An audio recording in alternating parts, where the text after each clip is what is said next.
Hey everyone, how's it going? Hey. Shannon, Eric, and Lisa, good to see you guys.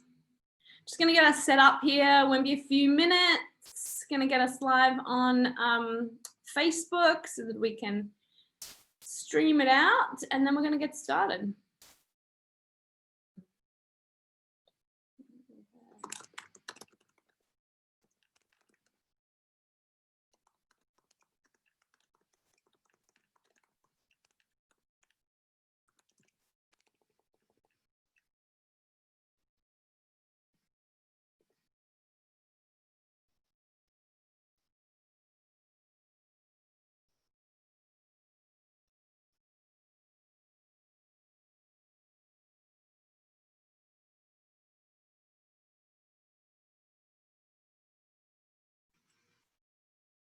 Hello.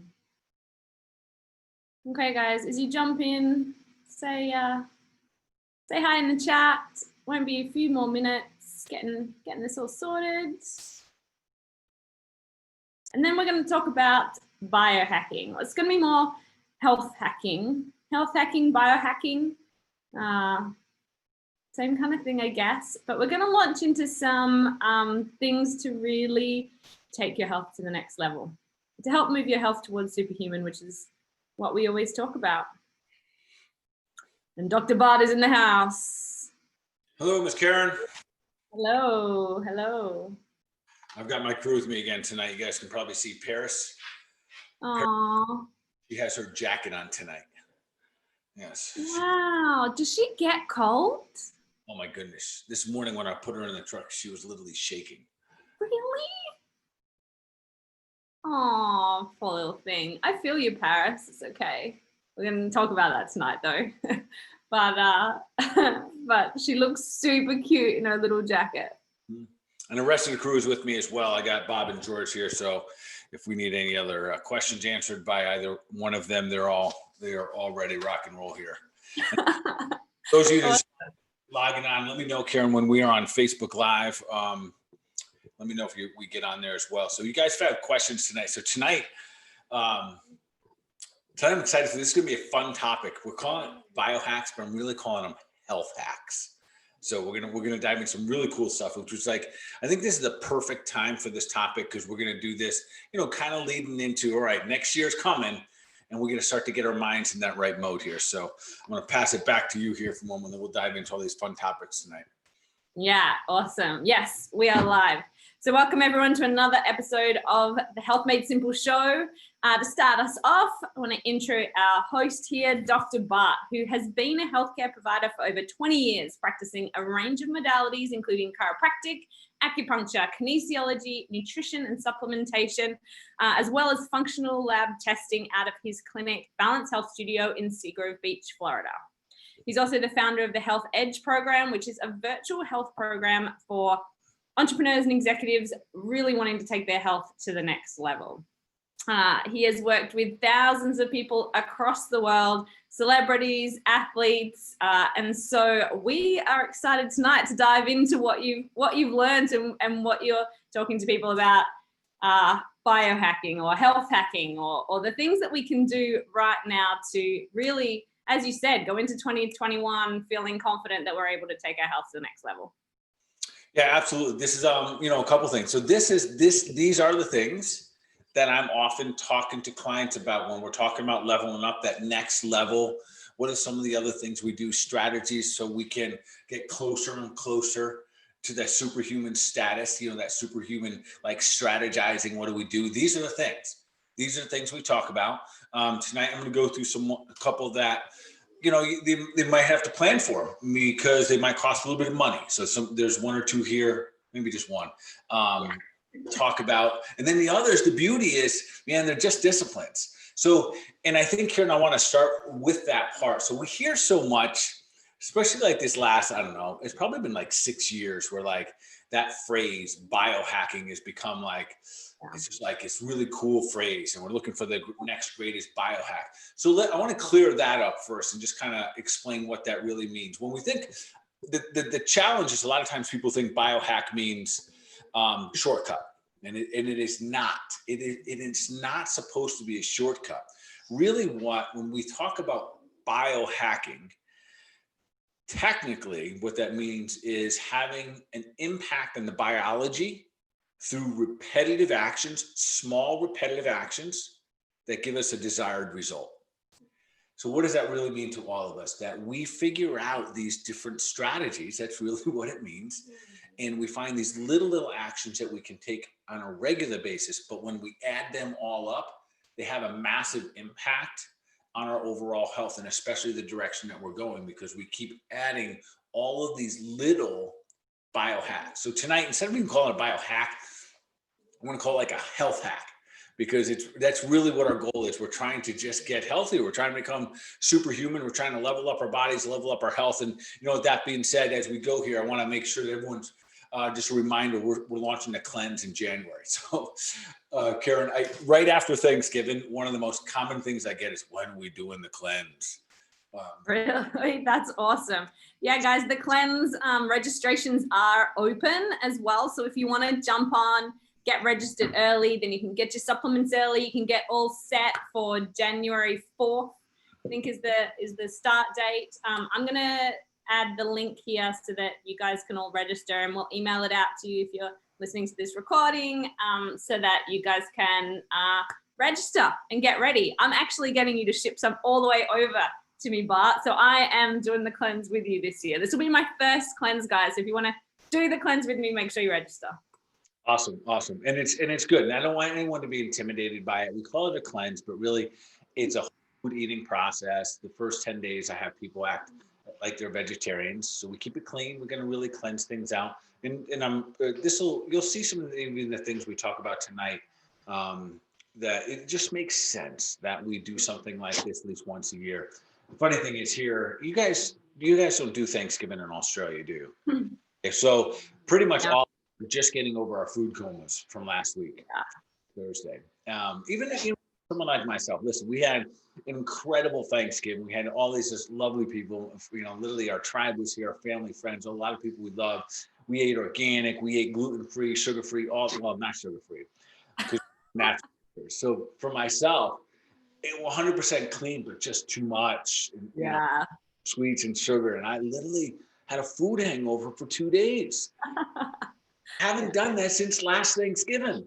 So I don't live and learn. So anyways, with all the people that keep asking me, should I do it now? Because sometimes people think, I just did this awful, I just feel bad, whatever. Right now, maybe the best strategy is just hold the line, stay steady through the holidays, start preparing yourself mentally and physically, because anytime we get engaged in something, I think it's we set ourselves up for success. And typically through the holidays, it's just, for most people, it's not the best time to try to express the greatest disciplines. But just holding the line is important. All right, so that's a little off topic here, but anyways, that's a little update on the cleanse. January 4th, we kick it off. Make sure you guys get pre-registered. Karen, we're currently, I don't even know if you know this, but we currently do an early bird. So maybe in that link, there'll be that there, early bird pricing and whatnot. There is, sorry, that's a good point. You'll see in there, we do have early bird pricing. So as I said, jump in now with the link. Also means you get your supplements in time and you're all set and ready to go. And then, so you guys that are on tonight, whether you're watching here on Facebook, we're welcome aboard. Love having you guys. And always, I appreciate everyone that's been following us and asking questions and continue to, share things out and spread the love. The impact has been great. It really has. There's so many people that are reaching out to us on a regular basis. So I want to say thank you to all of you. I don't know if I get to do that every week. Thanks to all of you. And then again, tonight, these shows are always about you guys. So ask whatever questions. I think tonight will be a good time to ask questions about these different types of health hacks that we're walk through here tonight. So if you have any questions, fire them out. Karen will make sure that I get them here. So let's dive right in. Well, look, before we do, one, if you guys also have questions you've heard about biohacks or you've kind of been thinking about things, ask what we think about it. We'd love to know. We actually did just have one question quickly on Facebook about the cleanse. So let's answer it really quickly. Is there anybody that shouldn't do the cleanse? This person's asking who has gallstones. Is this cleanse okay if you do have gallstones, or is something else better if you have something like that? No, but I would tell you what, if you do like, so this is a whole food cleanse, and with the emphasis is going to be on blood sugar management, which there couldn't be a more important cleanse right now on the face of the earth, because the biggest challenge with this COVID-19 is that we have a blood sugar management issue. We have an oxygen absorption issue, period. So we have to manage this better. If you have gallstones, listen, that's a relationship issue between your stomach enzymes, your liver, your gallbladder, and your pancreas. And that is exactly what we're healing up. So if you have gallstones, I would say this: yes, you can do the cleanse, but also reach out to me. I'd probably add just one or two little things that'll make that cleanse a little bit smoother, a little bit easier, and more beneficial, especially if you know you have some stones there. Okay, awesome. All right, now let's dive in. First one, what do we want to talk about? The first one I want to talk about is infrared sauna. Yeah. And this is one of in my family, it's one of our favorites. My wife and I have had, I should have asked her. I think we've had an infrared sauna probably for 10 or 12 years now. Wow. We upgraded midway through because the technology has gotten better and better. But infrared saunas, and there's a whole bunch of reasons here, but before I go, so infrared sauna is different than everyday sauna. So, and let me explain those different. I'm going to call it like original versus infrared. Really what it is, it's a heat sauna versus an infrared sauna.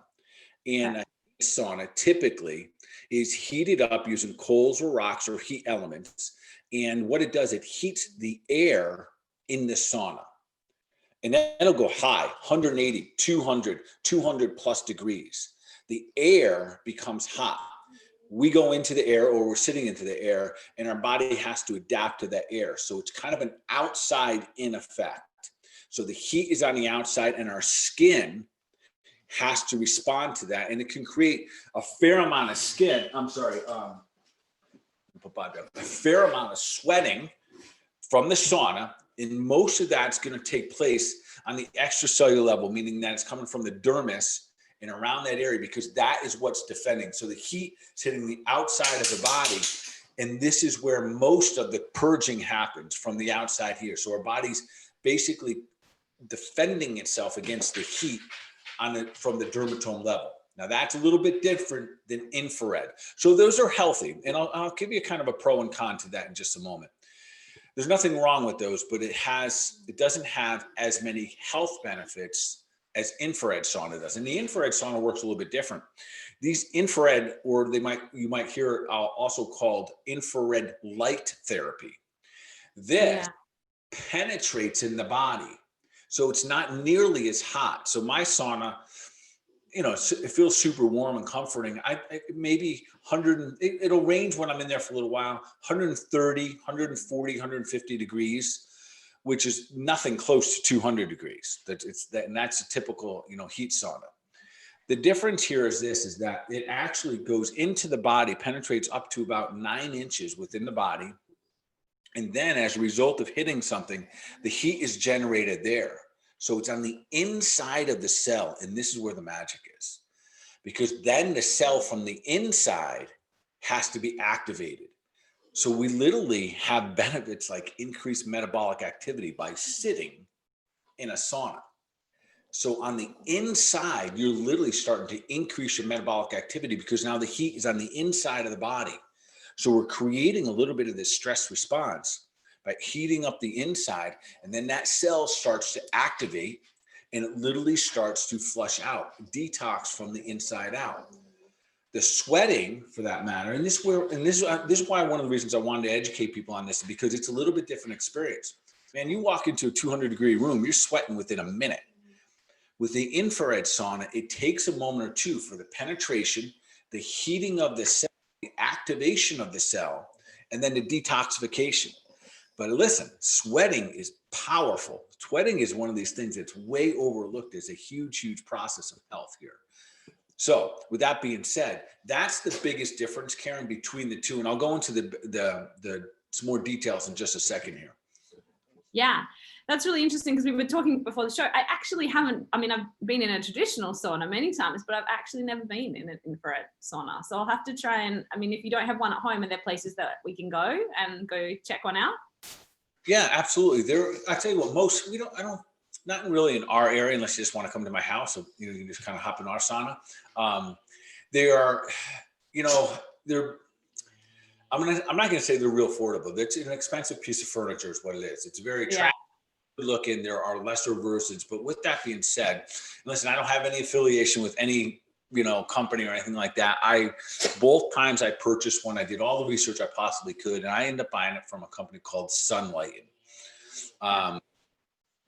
Roughly, I have a 2 to 3 man, and it's a 2-man. No, it's like a 1-man. Like,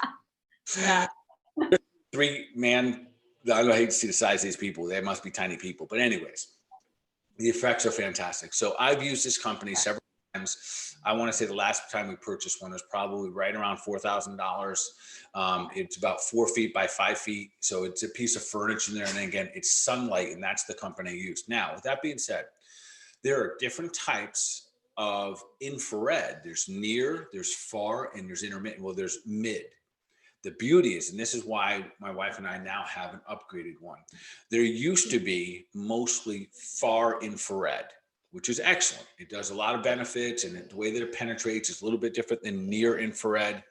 But now, and the challenge was, and if you Google this, if you're like me and you're really trying to create as many health hacks as you can, I'm also trying to reduce the amount of EMF in my life, and that's the radiation that we get off like our cell phones, our computers, our Wi-Fi and stuff like that.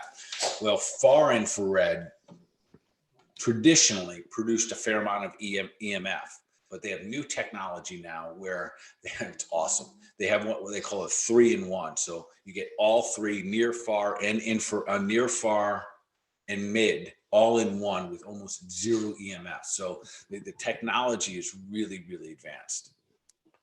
Okay, awesome.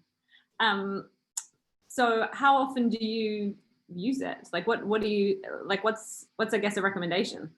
So anywhere from you'll sit in these a little bit longer than say the other saunas. You typically a sauna that you're 180, 200 degrees at 20 minutes max, 30 minutes max. And the reason being, it will exhaust you. You're in defense mode. And that's where this is significantly different. I can do the infrared sauna and actually it's not uncommon. I'll do the infrared sauna and go exercise, but you wouldn't do that with others because it's warming to the body, gets cell activation. There's so many other things I want to share about this. So one is that that penetration goes in deep and it can activate what we call your brown adipose tissue. And this when you tell us what that is. When you activate the brown adipose tissue, think the deepest layer of the fat was maybe around the organs. They're a little different than visceral fat, but this brown adipose tissue, when you activate it, it releases 2 different hormones that then go burn up white fat cells, white fat tissue. And that's what we want, guys. We want to burn up the white fat, right? Yes. So that's a very, very interesting thing. And there's been plenty of research on it. So I never want anyone to think that, all I got to do is sit in a sauna, increase my metabolism, burn fat. But the truth is, there is some evidence showing that this is taking place. So, so there's that happens. And there's very interesting that this also happens. One of the hacks we're going to talk about, very similar thing can happen when we use cold, which is pretty interesting as well.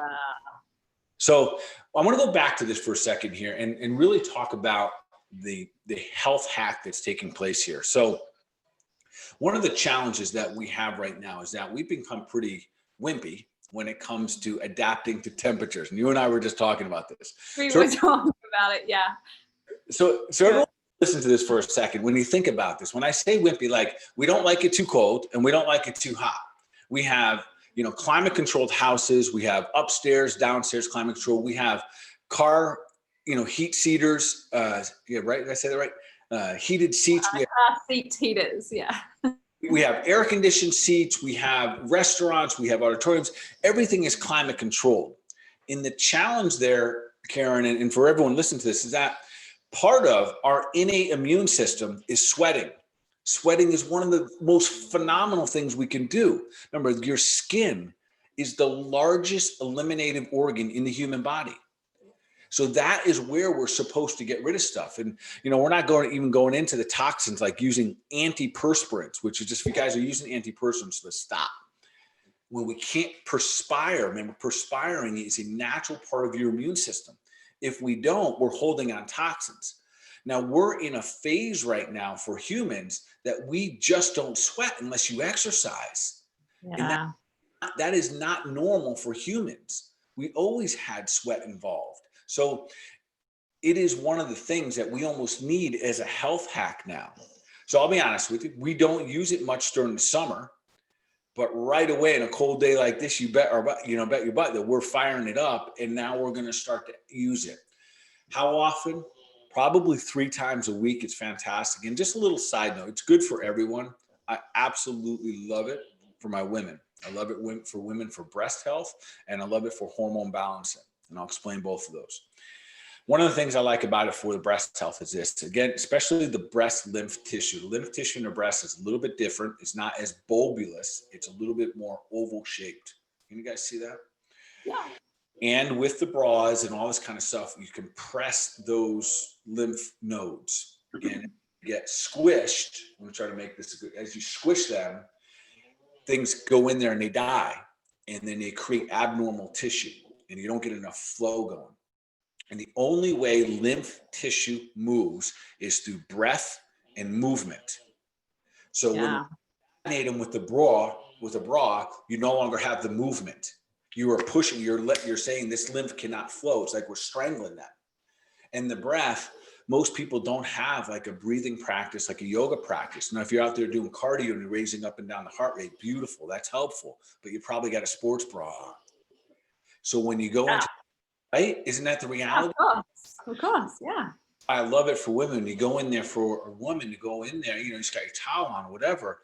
And when you get that penetration of the heat, it activates the cell. Your heart rate while you're sitting in there, because of it's interesting. If you monitor your heart rate's going up while you're in an infrared sauna because you're activating the cell on a cellular level. You're getting activation. So it's a very, very healthy, like it's a health hack. And it's one that think about our lifestyle. It's very, very efficient, a very, very powerful one relative to the things that are going on. And then you start sweating, and that is more natural for us to at least get in a good sweat several days a week. When you think about so many like of the older Ayurvedic and Chinese types of therapies that they use, sweating and heat was always a big part of the detoxification. Yeah, for sure. Okay, awesome. I love that one. I'm going to have to find some way to give it a go before I can get my own. What's the next one we want to talk about? All right, so we're going to flip it. Now let's go right over and talk about cold baths and cold showers. Yeah. I mean, I really like the idea of the heat. We were talking about this before. When it comes to wimpy, give me heat. That sounds amazing. But cold, that I'm wimpy with.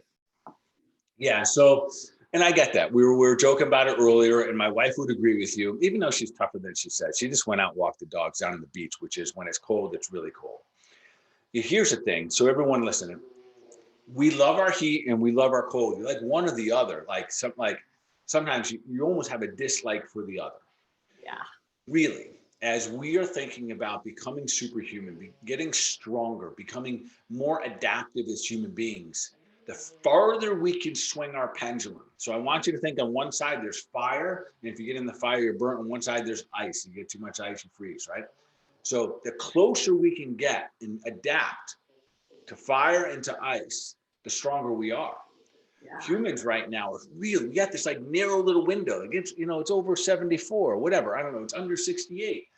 We have this narrow window, which is really making us wimpy in our ability to adapt. So we want to be able to do either the heat or the cold. Now let's talk about the cold for a moment. All right, ice baths. We'll go to the extremes because I think people think of the cold, man, I can't do an ice bath. It's inconvenient. I can't do it. It's god awful. But there's a lot of other strategies we can use to get the same benefit. So again, real quickly, the ice bath, especially when you're in there for a little while, you get past that minute point. That's when you're really going to activate the brown fatty, the adipose tissue. That is really the best strategy for that. So when we hear about those, I think they're called cryo tanks, the ice, you stand up Yeah, I was going to ask about those. Yeah. Same type of thing as an ice bath. It's only 3 minutes and it gets a lot colder. And the reason people talked about them as far as losing weight, because same thing, it shocked that adipose tissue, that brown adipose tissue. It released the hormones, which I forget the names of them. And that would go then help burn the white fat. So with that being said, that's just one thing, but there's also the simple things. If you're an athlete, so I remember when I used to go out to San Diego, and my wife was still with the U.S. Olympic team. She was on the U.S. Olympic hockey team, and they would practice. And before they were allowed to go eat, they had to get in the ice bath.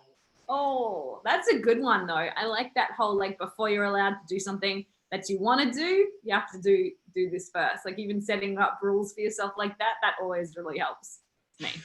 And my wife has absolutely zero body fat, so it's harder for people without body fat to handle cold. That's the reality. That's what part of that. Everyone, we scold fat, but fat makes us more adaptive. That's the truth.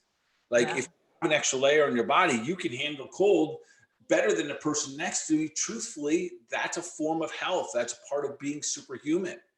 So, keep that in mind. I know we're so many people are trying to always lose their body fat. Without body fat, you're going to have a tough time in the cold weather. But anyway, so I used to watch her every time she get off the practice field, like pump herself up, and she just wanted to go eat. So she just get in, no words about it. And I used to be like, man, that looks hard, but she's making it look. And the whole team would do it. And you see them walking around the tank, thinking about it, gearing themselves up for it. But it was amazing because they would train 6, 7, 8 hours a day on the field, weights, training, running, and their bodies weren't breaking down. I didn't understand it. And part of it was because their coaches implemented these strategies where they would always go into these, they had to. So the recovery time, they down-regulate inflammation. For those of you done ice baths, jumped in cold water, something, there's this exhilarating feel that you get. Literally, it down-regulates pain and it down-regulates inflammation. So if you do it, you just feel better afterwards, which is absolutely awesome. Little side note there. One, if you have adrenal fatigue, do not do ice baths, because Karen, this is, and then I'm serious about this, natural state of hormesis, and we're pushing that envelope.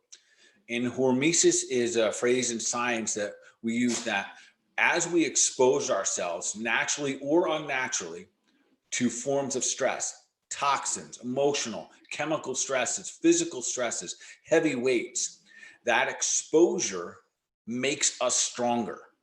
So we adapt to those. Now we got to take those in, bite-sized pieces. If we take on too much, then it overwhelms the body. So hormesis is the idea of adapting to little bits of, and it can be any form of stress, toxic or whatever. So those ice baths are a phenomenal way to express hormesis. Yeah. We've got Eric and Lisa here just wrote in the comments, I've been using cold shower therapy to help my skin and use it to help tolerate the cold weather. And also a comment on the Wim Hof method of breathing exercises and cold water therapy. Yeah, beautiful. So you guys, if you want to check something, I'm hoping he'll be one of our guests soon, but if you can check out something called the Wim Hof method of breathing and cold water therapy, just like Eric was mentioning there. Phenomenal stuff. So let's shift this a little bit. So an ice bath is just what it sounds like. It is literally a bath while you're in ice. Whether you go outside and you get a big old bucket and dump it in. I know a lot of people nowadays, they go over to Home Depot, they purchase a freezer for a couple $100, literally like $200. They put it in the garage, they put it outside, they fill it with water and they close it. And that water, they get it so the water you have to crack the ice and you sink into it.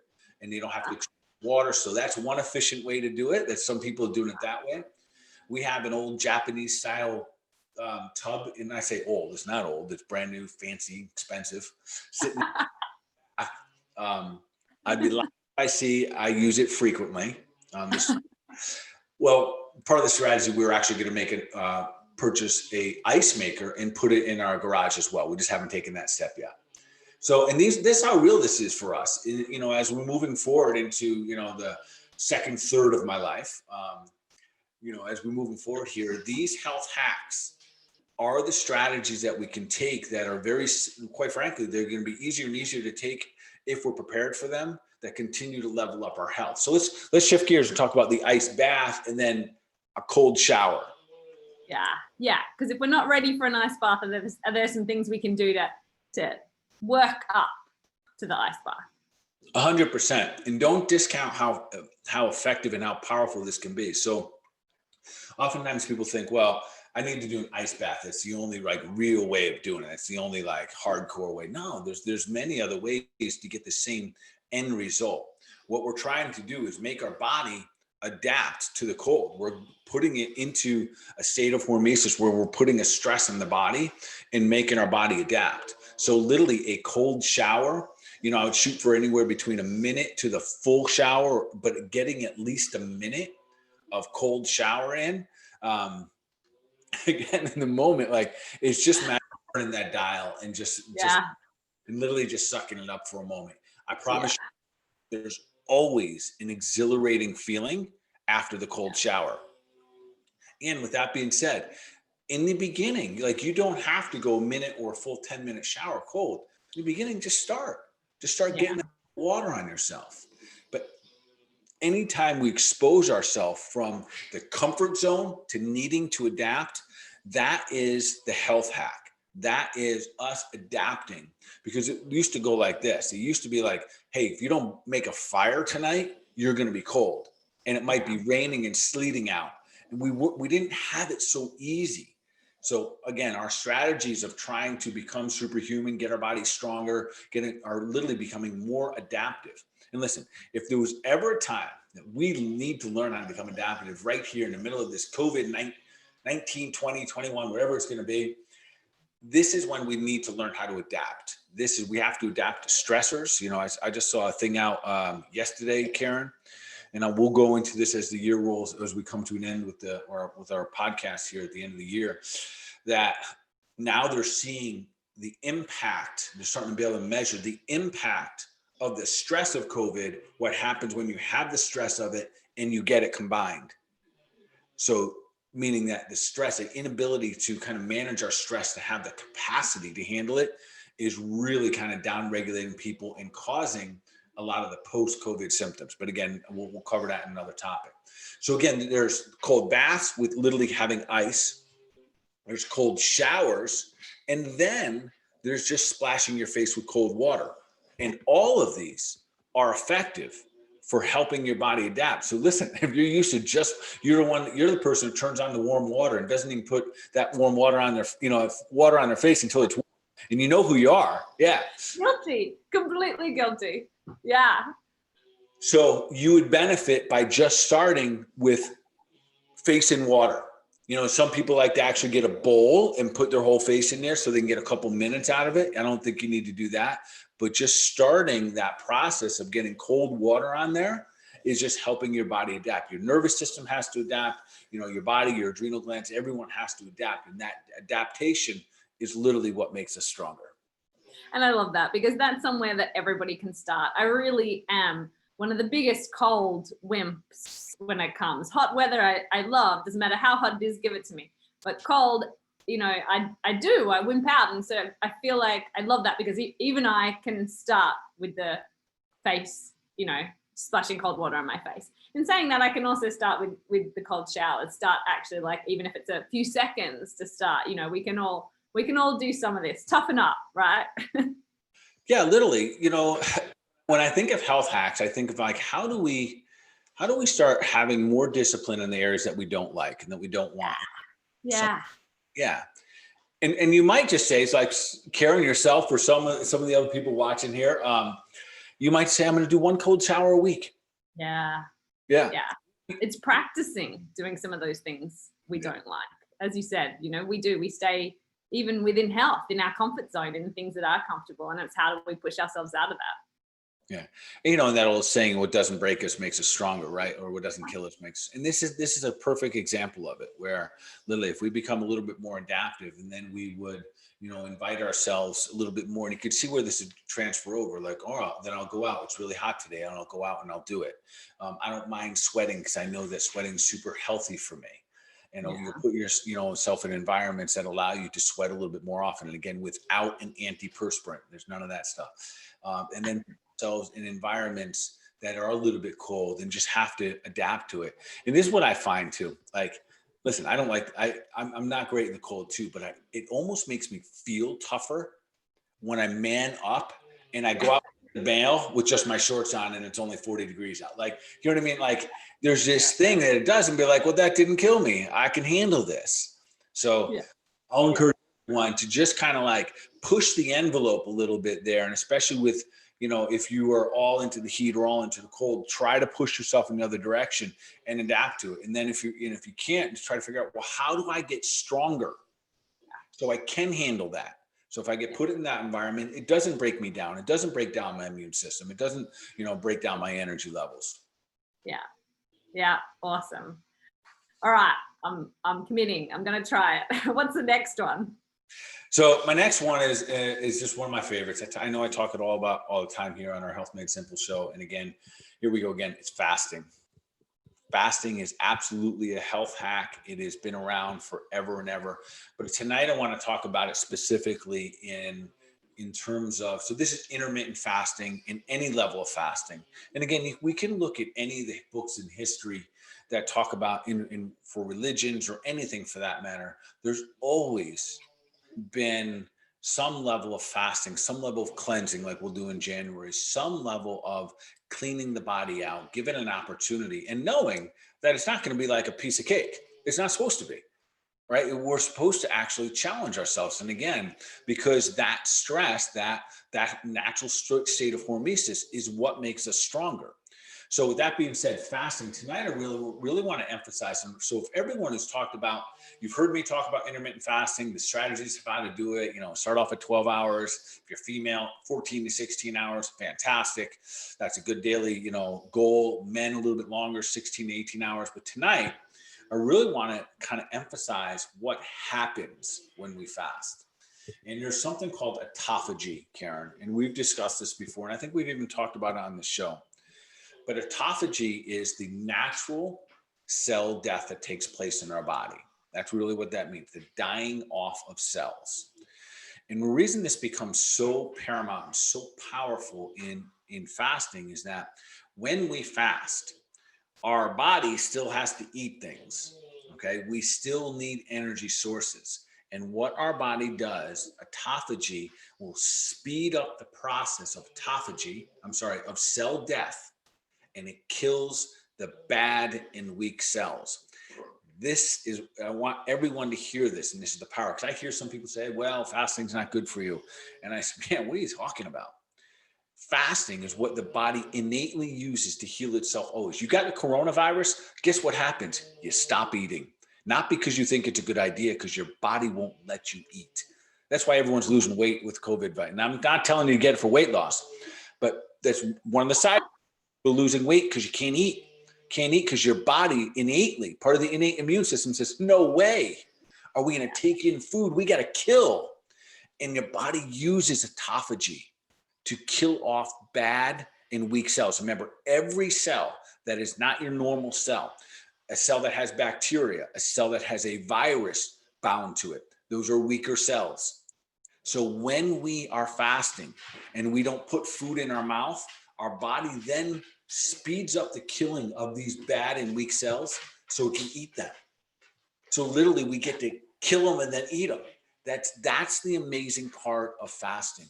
So that's where I think if we looked at this and said, man, I'm definitely going to fast. And there's different phases that we can do different things. So listen, and again, I'm not acting as anyone doctors. I'm doctors tonight, and I'm not certainly claiming any cures or anything like that. Yeah, a cancer cell is an abnormal cell, no different than a cell that has bacteria on it or a cold or virus. And one of the reasons it is so popular right now, and you can Google, like in this school, if you Google cancer, you know, diets for cancer, you're going to see keto and fasting nonstop. It is the people have caught on to the science that in a very strategic methods and very strategic ways, you bring these two together, get rid of, down-regulate the blood sugars, get your body in a ketogenic state, and then intermittent fasting. And sometimes you push it so only the strong survive. And as you and I are using these little health strategies, these little health hacks, infrared saunas, we're, cold baths, we're doing all these different things to just make us stronger as human beings. And when that moment comes, we can push the body a little bit because we're tougher. And in that push, we're killing off the bad guys. So for that reason, fasting to me is still one of the most valuable, easiest strategies that we can possibly use. And when you're talking about starting off at 12 hours, I mean, 12 hours is really something that almost, that should probably be a normal amount overnight, or it's not a huge amount of time. Like if you're sleeping a huge amount of that, right? Like if you stop eating a few hours before you go to sleep and you wait a couple hours when you wake up to eat, that's your 12 hours. It's not actually a extreme time. And I think we've gotten used to doing that, where we eat right up to, like, we go to sleep at 10 p.m. We're still eating, snacking at 10 p.m. And then that really doesn't give our body enough time to do these kind of natural processes where it does go through and clean out some of these bad cells. Yeah, you're spot on, Karen. Well, and the reason, and one of the reasons, especially clinically, that I say 12 hours and I don't jump people farther than that, that's where I started. Like I would have a snack right before bed, and I've always been an early riser. Yeah. So, I was only sleeping 7.5 hours. And as a result of that means I was only fasting for 6.5, 7 hours. Yeah. Which a lot of people probably the same as that and do that. You know what's funny is kind of before I started learning about fasting and the benefits, for me, my body really hated eating late. Like I'm like a grandma dinner eater. Like I like eating really early because I like to have like a good few hours before I go to bed. If I eat too late, I feel like I don't feel well in the morning. I wake up and I still feel full. I feel like uncomfortable. Like I really don't like it. And so I almost always had gone 10 at least to 12 hours just because my body really didn't like it. Like if everybody who knows me knows, because I really hate eating late because it means that I just don't feel good the next day. Yeah. So when you think about it, if we just kind of take a walk down what our ancestors had to do, you could be cold, dark, and hungry. Yeah. If we do that now, man, we are like we're whining and crying and yelling at people and telling everyone how bad the world is and poor me and all that stuff. So, we have to face that, but that is also what developed stronger people. It developed stronger, humans. And listen, could I make an argument? And we're going to talk about it, in this upcoming year, that truthfully we're weakening the human race. How do we know that? Look at autoimmune conditions. They're skyrocketing. It is autoimmune conditions are a telltale sign that we are weakening the human race. And these DNA issues that were taking place were down-regulating mitochondria. Oh, mitochondria. I didn't even talk about that. So all of these things that we're just talking about here, ways of increasing our mitochondria. So sauna, increasing, mitochondria, we're kind of raveling it back up because we're doing so much detox. The cold bath, when we're doing the ice baths, same thing. We're helping that mitochondria kind of ravel back up together and get strong as a result of just getting all the other junk out of the way here and creating a stronger cell wall. And then of course, fasting. We know that the more we can get the debris out of the body, in any of these methods, especially if we sweat, we're getting things out of our body.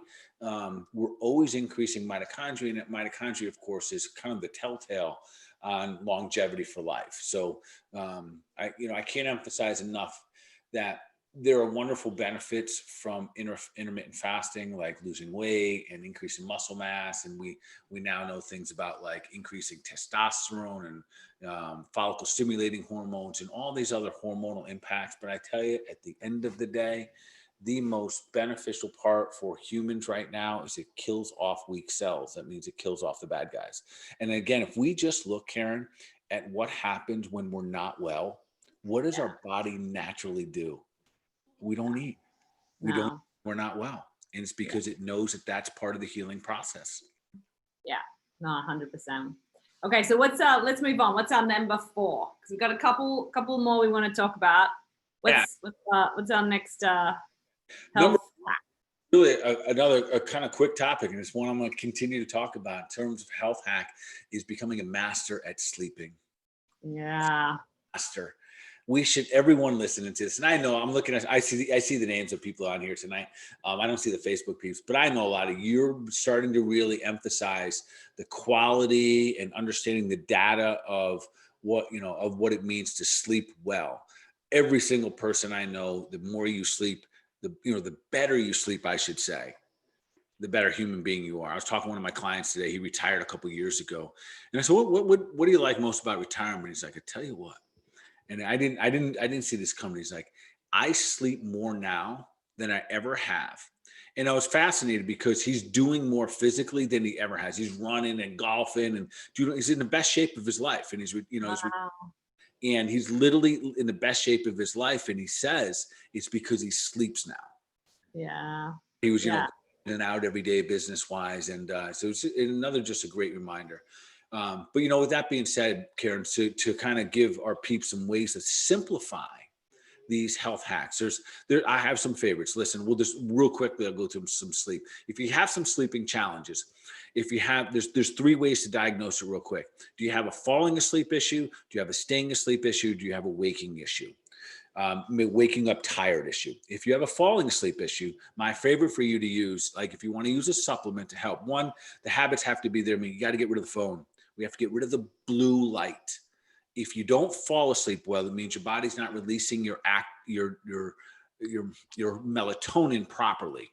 Don't just run out and get melatonin. It's not releasing it properly. So there's things that can help you with that. My favorite is valerian. It's a root. It's a root herb. It's been around forever. It actually helps the pineal gland make more melatonin. Powerful, powerful, powerful herb. You don't need much of it. The longer you're on it, the better it works.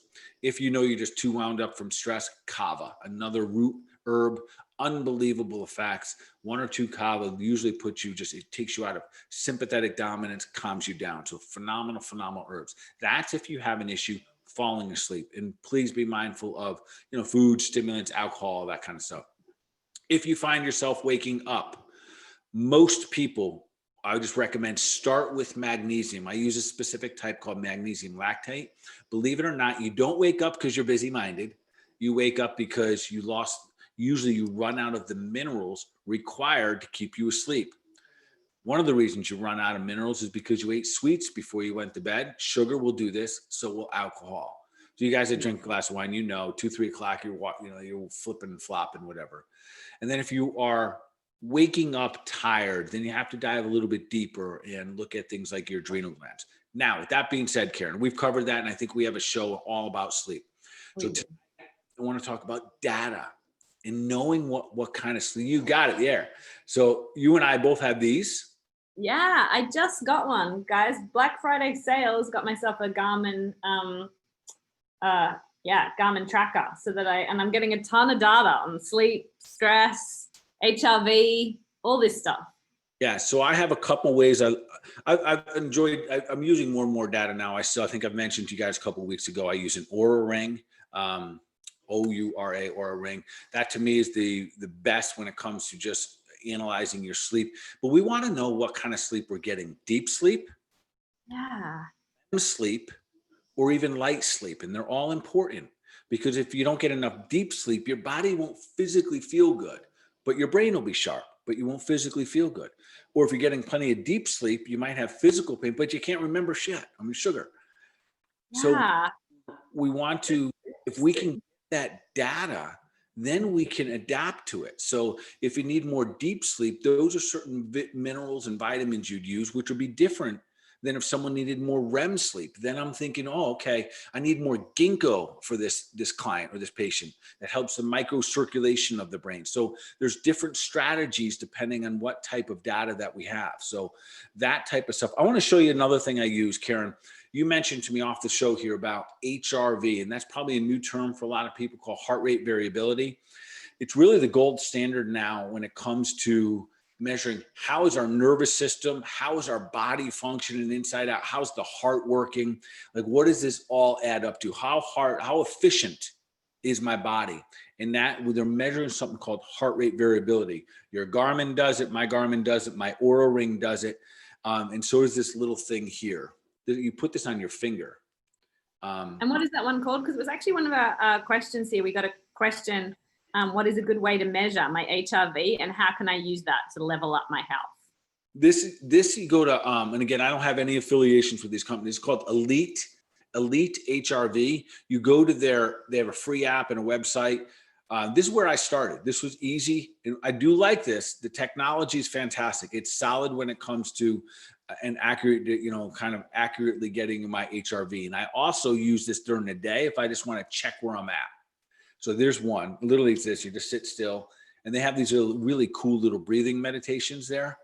So that's part of one of the meditations that I'll often use in the morning.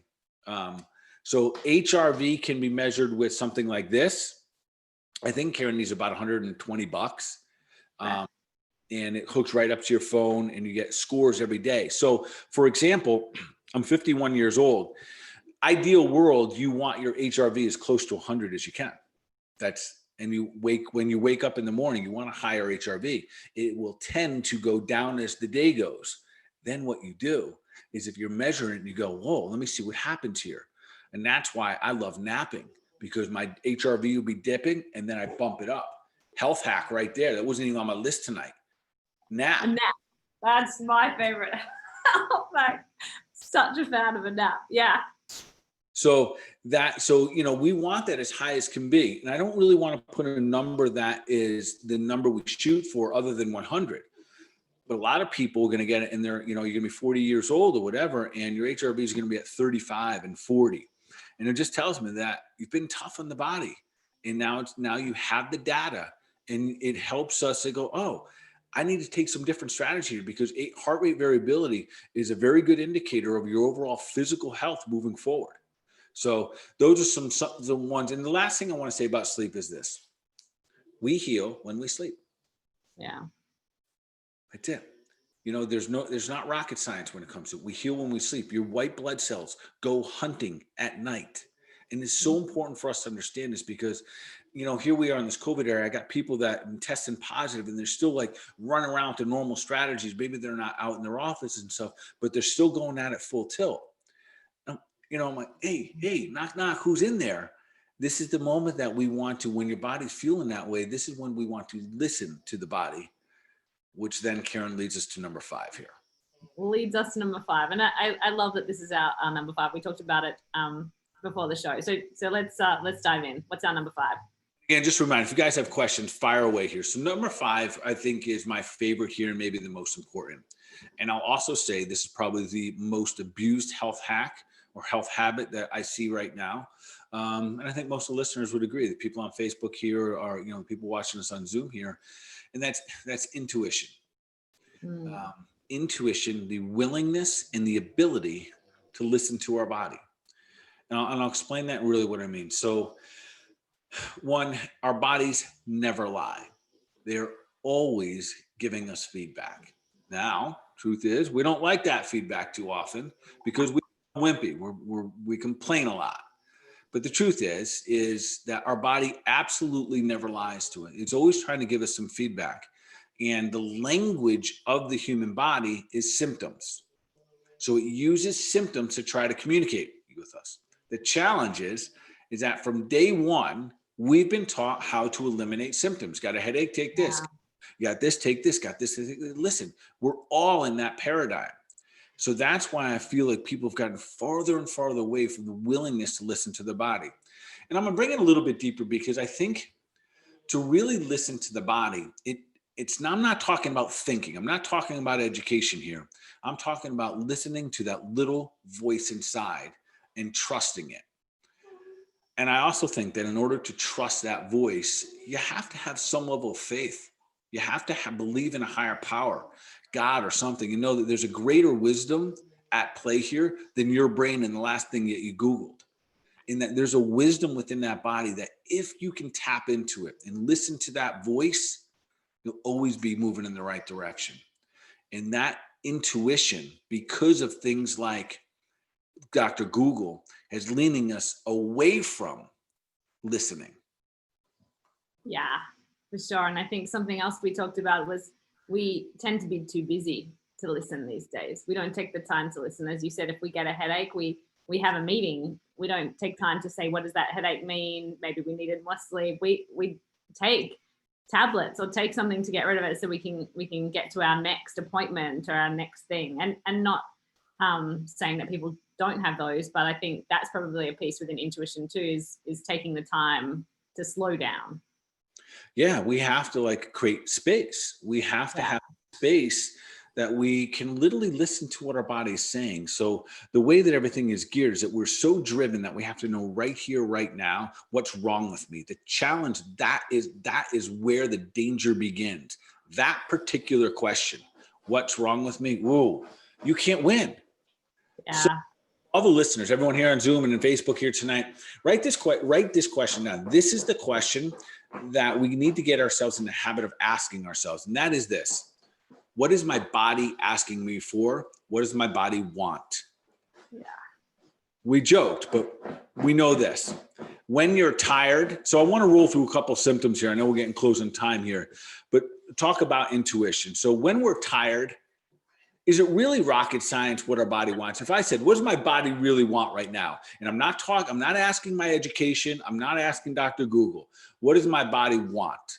When I hear the voice, which is buried, it's stuffed down, we suffocate it, we put a duct tape on it. We don't want to hear it because it's going to speak the truth always. What does it really want? It wants a nap. To go to. Does it ever say, I want Red Bull? No. Never. No. But we, because of like what you said, because we're not willing to find the space, we're not willing to slow down. Listen, I'm guilty. I know you'd say the same thing. Maybe we take a cup of coffee. Maybe maybe we're looking for a magical herb or something. But that ability to ask what the body wants. So I want to roll through a couple things that I think I want them to be reminders of that. There's this innate wisdom within the human body that you're born with. You can't get rid of it. It's always there. You can try your darndest to cut it out. You can try your darndest to drug it up. But every time your body is uncomfortable, it is always there. It's your friend. It's trying to help you. You might not like it. You might need someone help navigate the road to really understand and listen to it. And that's why there are practitioners, holistic guys and women like myself. But for that being said, so let's just go through some of the common ones. And the first one I want to talk about is a fever. Okay. This is one of the most beautiful components of the innate immunity that the human body has. It's an incredible defense mechanism. It heats the body up to kill off invaders. Period. Yeah. That's what it does. Does it feel like crap? Sure. Of course it does, right? But it's on your side. It's never wrong. So what's the challenge with letting a fever run its course? So for those of you guys are here on Facebook, how high can you run a fever before you get in trouble? I'm going to let you put that number in there, and then I'm gonna move on. I'll come back to that in a moment. But how high can you let a fever run before you get in trouble? Don't Google. I want you to go with what you've been told. All right? No Googling. Just go with what you've been told. And I'm gonna loop back to that one. So we think about a fever, and the beauty of the fever is that it literally kills off the invaders. And during that time, it's burning up those things that we were talking about earlier. The very things that we were talking about those bad, weak cells, killing those guys off. Because remember, when a bacteria gets in there, you get something like a bacterial infection. What's taking place? The bacteria is taking over the cell. The body's heating up those cells. Man, you can't do that here, not in my house. And it tries to kill them off. So imagine if we shut that down, what happens to the bacteria? There's a good chance that it can spread wildfire unless we nailed it with the absolute right, antibiotic or something to that effect. All right. So that being said, did anyone put in that number? See 100, a couple. 106. 106. Yeah. So we'll go to that number real quickly because traditionally a lot of people say 105, 106. And then what? What happens? Yeah, we've got 104 here as well. 104, 106. Well, the truth is here, man, I Googled this stuff. Not only I Googled it, I go to something called PubMed.org. PubMed.org is where we go for science. It's not Dr. Google. It's where we go for peer-reviewed research literature and trying to find out, has anyone ever fried their brain with a fever at 105? And the answer is no. Yeah. No. The body will shut down different mechanisms, shut down different faculties of the body in order to kill off things before it's killed. That's the beauty. Now, there are some studies saying that 107, which I don't know any human's been there, unless I unfortunately tested this. So back in my more brave days, or whatever we want to call them, or dumb days, I decided that I had a fever, and I'd be like, oh, it's a natural process of the body. I'm going to keep working while I have this fever. So I ran this fever. My wife will still laugh about it or not, but I had a fever for almost 10 days that hovered between 103 and 105. I went delirious. I'd get, I'd sweat, go into cold sweats, vomit, all that kind of stuff. The problem I had there is I wasn't listening to the body. I was listening to my ego. Because all my body wanted to do is crawl up and go to bed. And I didn't do that. So I prolonged the sickness. I prolonged the symptom. I prolonged the fight there. So that's one of the things, fever. And unfortunately, if we interfere with the fever, you got to ask yourself, if my body was trying to kill those cells off and I just break the fever with something like Tylenol, what are those cells doing now? Like, who's killing them off? They just lie, they go deeper into the body. And that's how we create bigger issues with the human health. So another common one, let's just talk about something like hives. And I say hives because I just ran across this weekend where like something happens and boom, it blows up your skin. In a hive, that's a massive histamine response. And often what they'll use, if you don't have like Benadryl or something like that, they'll use a steroid to shut that system down. And that could be one of the more dangerous things that we do because you're shutting down your immune system. And this is what I mean about listening intuitively, that your skin is the largest eliminative system of the body. And every time our skin shows any discrepancies, we try to change the skin. And listen, I get it. I totally get it. Psoriasis, eczema, acne, all of those. But hey, that's an inside out job. None of those are from the top. So the intuition part of it, to me, of all the things I'm talking about tonight, if you just started to trust the intuition, what time should I go to bed tonight? Now, that kind of conversation. Should I take a nap? Would a nap be good for me? What is my body asking me for? What temperature of food do I want? In asking the brain, asking the body, asking the voice of questions and getting away and moving ourselves away from what's wrong with me and Googling our symptoms. And I joke about it, but I'll tell you what, it's a rabbit hole. The more you use Google, the less intuitive you become. So intuition for me might be the greatest, almost lost habit or lost, power tool when it comes to health hacks. Oh, 100%. I love that. We've got lots of comments on Facebook of people resonating with that. We did have, I know we're running kind of short on time, but we had one more question here that I think it'd be good if we're happy to answer it quickly. And it was around, I won't use a smartphone because of EMFs. Are there any other tracking devices that don't have EMF issues? And I get it because everything now is an EMF. So really Karen, what we're going to have to do is we're going to have to do a show on how to downregulate. No, on EMF, right? Yeah. That's a big topic. If you come to my house, we have a mat and I didn't want to, we have this mat that balances out EMF. You lie on it and it just balances out the energy of the body on a cellular level. So whoever asked that question, thank you. And I will make sure that we tackle this as an entire topic because this is something moving forward. We got 5G. We're not getting the phones out. It's coming. So this is what I mean when I say we have to increase our capacity. We have to increase our ability to adapt. We have to strategize and say, listen, if I want to go off the grid, that's one thing. But even then, with the amount of 5G that's going to be soaring through the air, you're never really off the grid anymore. So great question. I don't have a simple answer, but I'm going to come up with an entire strategy of down-regulating our smart homes into smart EMF homes. Yeah. All right. I love it. I'd be interested in that too. So let's definitely do that show. Well, let's move into our last question then. We've been making health simple throughout the show, but let's wrap up the Health Made Simple tip and say what is going to be the action strategy that people take away to move them towards their goal of becoming superhuman. You know what? It's going to lean off that last one. It's so funny. I know this question's coming. I don't even think about it. We don't talk about it. Just we forget it's coming up. So as soon as you say that, I'm gonna say the number one tip would be start to trust the voice again. Yeah. Mm-hmm. Yeah. Trust the voice.